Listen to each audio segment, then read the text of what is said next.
Old school 38, 44, and 44 special Keith loads. So these are some old school rounds that were very, very powerful. Now, these bullets were all hard cast bullets sent over to the channel by one of my Patreon supporters, Hillbilly Scholar. He cast all these bullets himself. So basically with the 44 caliber bullet, what we got going on there is that is the 429, 421 bullet. That's a Keith style bullet. And with the 38 special here, that is a 358 429 bullet. And these are the heavy duty loads for the 38 special. Now, with that, what that is basically the predecessor to the 357 Magnum. Elmer Keith had a hand in that, but also Smith & Wesson did. They had kind of both had their own separate loads for that.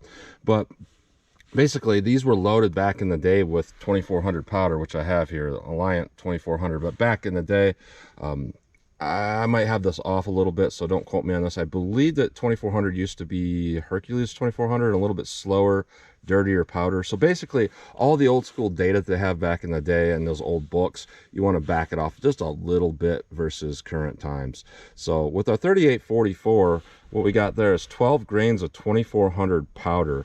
And, you know, the old school data has something like up to 13.5 grains. But I'm backing off just a little bit there. So with that, with the 3844 load, that basically is a very high pressure cartridge. You don't want to fire that unless you have a 357 Magnum revolver or the old school 3844 revolver, which was basically a 44 caliber revolver that was converted over to have 38 caliber cylinder and barrel and all of that. And then they had an official model at that point back in like the 30s. But nowadays, you only want to use a 357. Now, the Keith Style 44 Special is a little bit different here. This is loaded with 17 grains of 2400. That's the official old school 44 Special load. And with that, you know, that's been pressure tested a bunch of times, and it's about 25,000 PSI. So that's actually not a super high pressure cartridge. So you could fire that in any steel frame 44 Special revolver, but I'm using a 44 Magnum. So anything that's 44 Magnum or steel frame 44 Special will handle that just fine. And for a while, the Keith Style, that's what I'm doing, the Keith Style 44 Special was the most powerful handgun cartridges in the world at one time. So I'm going to use my 4-inch barrel Smith & Wesson 686 and my 4-inch barrel Smith & Wesson Model 69 to do this test. So we're going to go through the chronograph, see what kind of velocity and accuracy we get at the same time.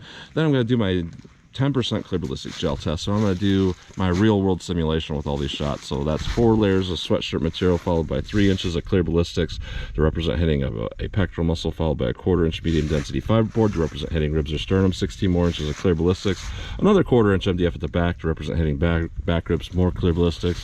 And with this, because these are going to penetrate pretty far, I got a blanket backstop back there. So we'll see how these things will penetrate. They'll penetrate really far, because that's really what they're designed to do, is penetrate. And then I will shoot at the steel target to see what kind of practical accuracy and shootability I can get with these. So let's get started with this test.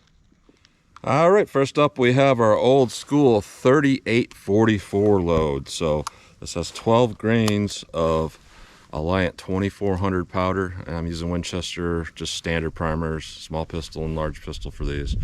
So let's see what we get here with our 3844 load.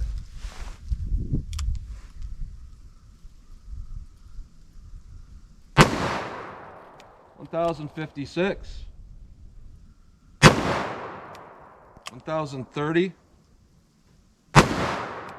1023, 1075, 1097. Not consistent, I don't know why. I weighed all these right, I trimmed the cases, all of that. Just lately I've been having issues here with consistency. So now we have our actual Keith load here, 17 grains of 2400. So this is a 44 Special, and let's see what we get here with these.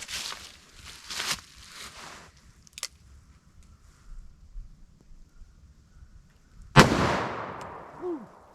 1025, 971, 1016, 1019, 964, not super consistent, and that is not anywhere near what they're quoted. Again, cases trimmed, all of that, done everything right. So, you know, not super powerful, to be honest, compared to some of the loads that I've ran with these. So I don't know where the data is saying that these are going to be like 1200 and over 1200 feet per second, because I'm not getting that at all. So I know I loaded them right. So let's start our Ballistics gel block and see how our old school 38, 44, and 44 special Keith loads do. All right, so I don't think I mentioned that these are 170 grain Keith bullets, and because they are hard cast, they actually came up to 161 grains when my Patreon supporter Hillbilly Scholar cast these. And with our 44 caliber, that's either a 245 or 250 grain mold, and they came up to about 240 grains. So 161 versus 240 grains. So we're going to do our real world simulation. 4 layers of sweatshirt material followed by 3 inches of clear ballistics that represent hitting a pectoral muscle, followed by a 1/4 inch medium density fiberboard that represents hitting ribs or sternum, 16 more inches of clear ballistics, another 1/4 inch MDF, 16 more inches, and a blanket backstop there. So we'll just see what kind of penetration we get with these. So I'm just going to do a couple shots of each of these calibers and then go take a look. So here's our 38-44 load. Let's see how this does.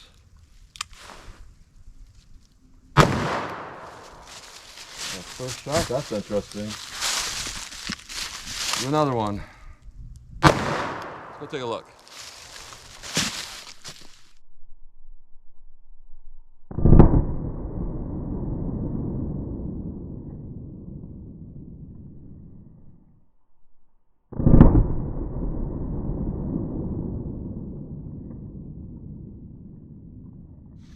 All right, so I see this quite a bit when I do this type of testing, where these little bit longer bullets will start to yaw at a certain point. One of those 38s went all the way in, at least into this blanket backstop, and the other one, you know, I can actually see right now, it looks like through the rib simulation, the back rib simulation, at least when it hit that, it was tumbling, as were the other ones moving straight, so, or at least yawing. So at some point it kind of destabilizes a little bit, and these look pretty good overall. I mean, we got good damage in there. That damage is hitting hard, like the way like a hollow point would hit. It's really a good amount of damage. The first one we stopped here at about 30 inches, and the other one went through this whole setup here, which is 16 and 16 and 3, so 35 inches, which, you know, that would clearly pass through an average size individual, and that's kind of what these are designed for, is for hunting larger animals, kind of, sort of. So interesting. Let's try our 44 now. All right, our 44 special Keith load. Do a couple shots of these. Let's see what these do.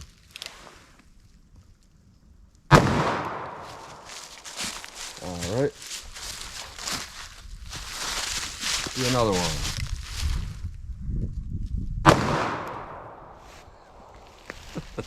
I don't have to question if that went through. I saw the blanket going flying. So those have some good penetration. Let's go take a look.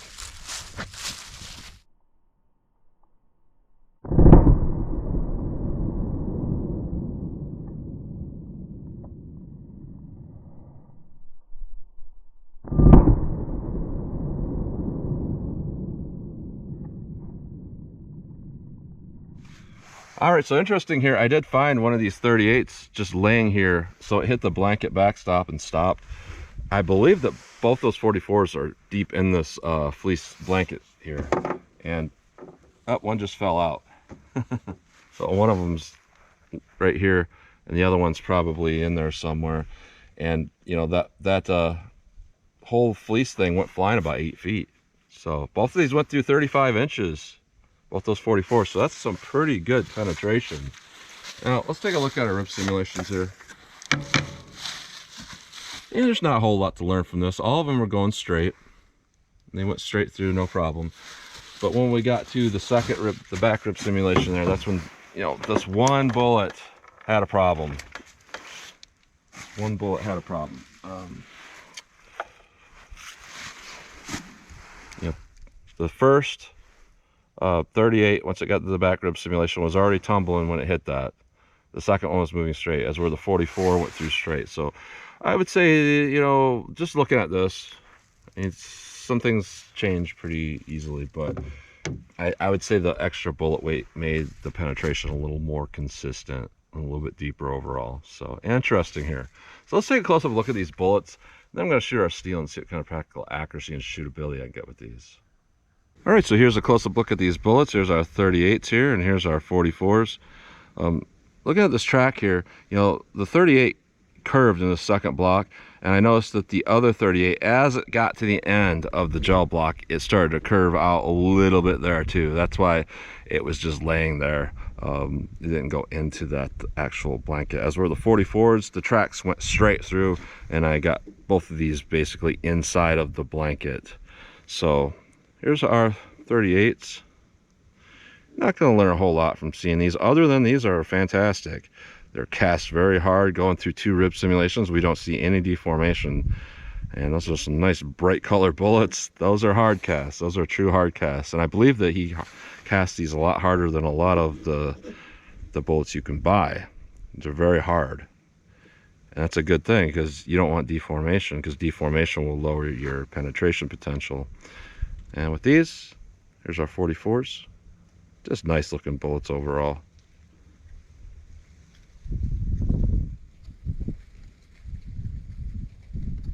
So interesting here. Very nice bullets. So that's a close-up look at those bullets.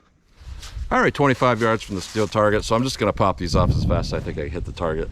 Kind of try to simulate maybe a dangerous animal situation where, you know, I'm trying to place some shots in something about this big at 25 yards and just kind of see how these feel. So there's our 38-44 load. See how this goes.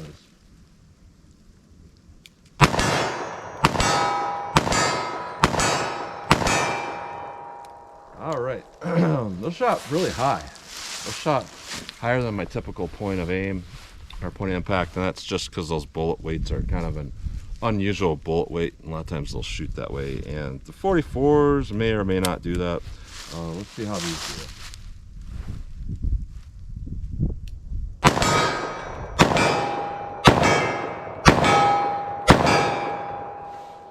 Yeah, kind of the same thing, because I was aiming center and I didn't see any impact center, so I aimed really low and then I started seeing center impacts. So definitely a lot more of a handful to shoot this than the 38, but I mean, it's hitting pretty hard. So let me back it up and shoot from some more distance. All right, 75 yards from the target. So the times I have tried to make loads like these and shoot them at distance has always turned out really terrible for me, because the points of impact shift so much with these heavier than typical bullets, and it's just hard to hit the target at this distance. And I've made several loads like this and I just couldn't hit the target. So hopefully maybe this powder's a little more accurate for me, and maybe if I just aim a little bit lower to compensate for those really high points of impact, maybe they'll do well. So we'll try our 38-44 first. I'll aim kind of center mass, a little bit low center mass.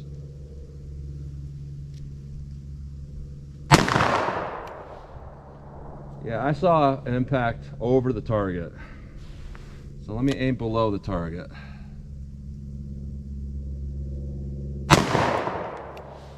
That time I had the right elevation, but it's hitting off the target to the left, so it's hitting really far to the right. So I'm going to aim below the target and to the right, because it was hitting to the left. So I'm going to aim a little bit to the right.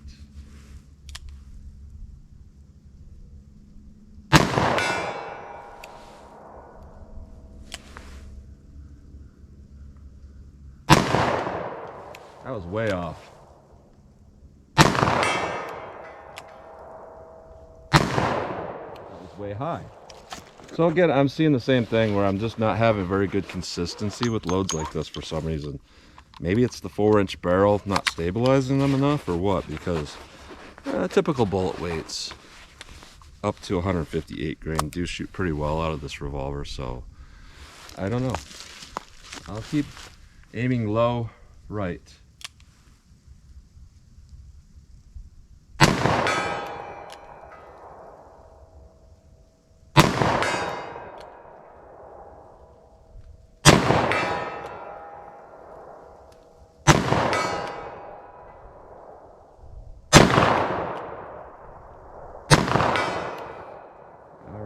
That's interesting, because the one shot that I missed, it almost seemed like it was charged with more powder, which isn't true because I took a lot of care in hand loading these things. I've been hand loading quite a while. So 44 special. I don't know what to expect with these because this creates even a bigger problem a lot of times where they go even higher than typical. But I'll aim kind of center mass, low center mass. See if I can catch where they're going. Again, high, left. I'll aim in the same spot where I was aiming with the 38.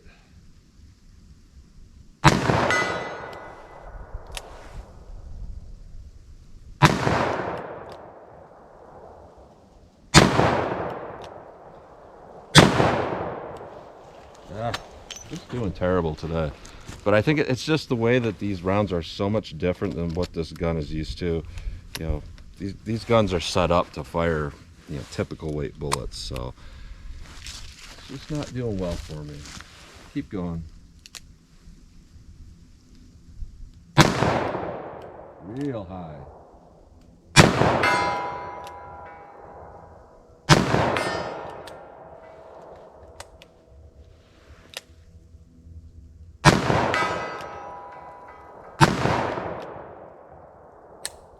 All right, so those hits I made, I was actually decided to aim even more off. So I aimed probably 5 feet low and 5 feet right when I made those last few hits. So again, just very, very difficult with different bullet weights to get in the zone with these. Like if these were, you know, jacketed hollow points and they were magnums, they'd hit right in the center. Same if these were 125 to 158 grain, 357s or 38, they'll hit right center. But when you get these lead bullets and they're real heavy, they just, it's sometimes hard to get them to go where you want them to go because they're just, the whole velocities change, the length of the bullets change. There's a whole big thing with that.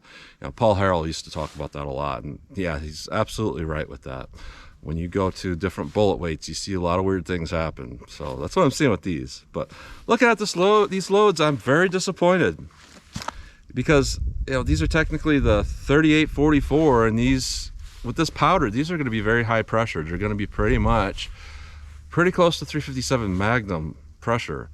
Now, when I ran these same bullets with just like 6.5 grains of Alliant power pistol, I was getting more velocity, I believe, than what I'm getting with this. And those are going to be down there barely above 20,000 PSI.